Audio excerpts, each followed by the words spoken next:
l'invité de Béatrice Rulle, 6 minutes avec Gilles Ruffnart. Il est directeur de Genève Aéroport concernant le bilan après les 100 premiers jours, Béatrice. Bonjour Gilles Ruffnart. Bonjour Béatrice. Merci d'être sur Radio Lac ce matin, nouveau directeur, puisque cela fait un peu plus de 100 jours. Vous êtes à la tête de Genève Cointrin. Vous étiez auparavant à la tête des cliniques des Grangettes et de la Colline. Vous reconnaissez vous-même que l'aviation n'est pas de votre domaine d'expertise.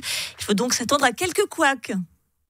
Pourquoi quelques couacs? Non, je ne sais pas, je vous pose la question. Non, pas du tout. Moi, personnellement, si vous me demandez de construire un avion, je ne serais pas faire, je vous le reconnais non, mais je ne sais pas construire des avions, ça, à part des avions en papier, ça je vous le confirme.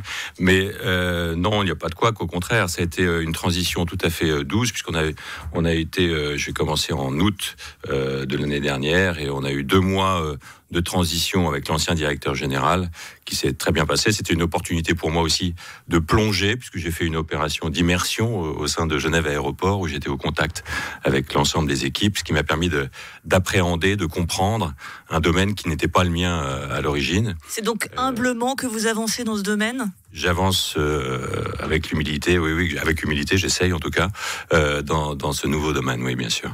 Alors, un paquebot en tout cas qui ne coule pas, Genève Aéroport, puisque les chiffres sont tombés hier, 17 796 333 passagers accueillis précisément en 2024. C'est quasiment le chiffre de 2019, d'avant Covid. Ça y est, l'aéroport a absorbé la pandémie. Oui, alors on a eu ce phénomène de rattrapage post-Covid et on est aujourd'hui au niveau de passagers. Et la bonne nouvelle, c'est qu'on a réduit les vols. Donc ça veut dire qu'on a autant de passagers et moins de mouvements, moins de décollage, atterrissage.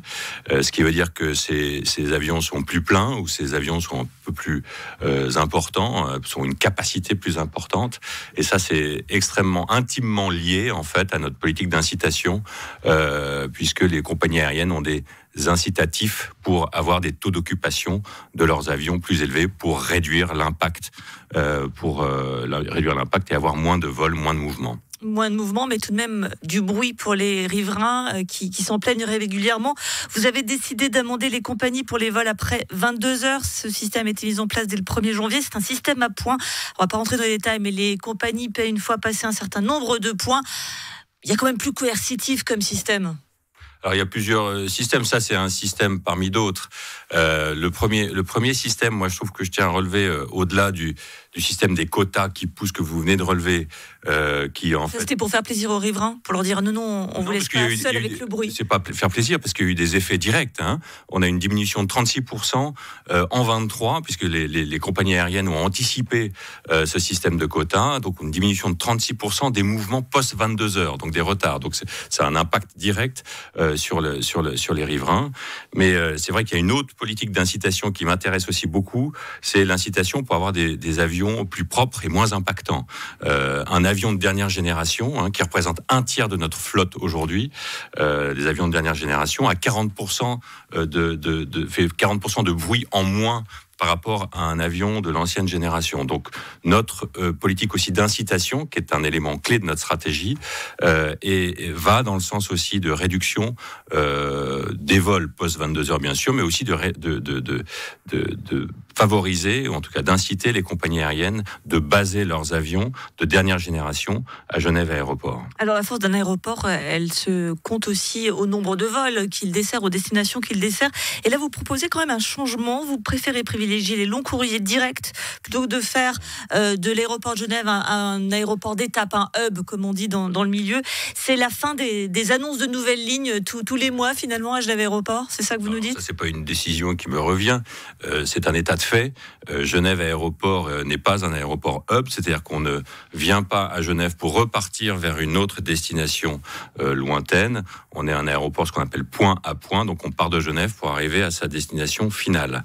Et donc ça, c'est une orientation, c'est un état de fait que c'est un concept même que Genève Aéroport développe depuis plusieurs années. Donc il y a rien de vraiment très nouveau. Mais oui, on souhaite développer des destinations, je dirais entre guillemets qualitatives, qui servent l'économie, qui servent les organisations internationales. C'est quoi une destination qualitative ?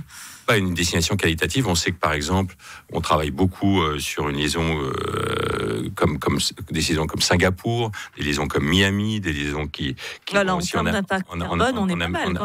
Amérique du Sud, mais qui servent directement l'économie régionale. Donc c'est ça, et dès qu'on essaye de convaincre, dès qu'on est en négociation, en discussion avec des compagnies aériennes qui vont vers ces destinations-là, on essaye aussi en parallèle, on tente de convaincre aussi la compagnie de mettre l'avion de dernière génération, qui est pour ces vols long courrier.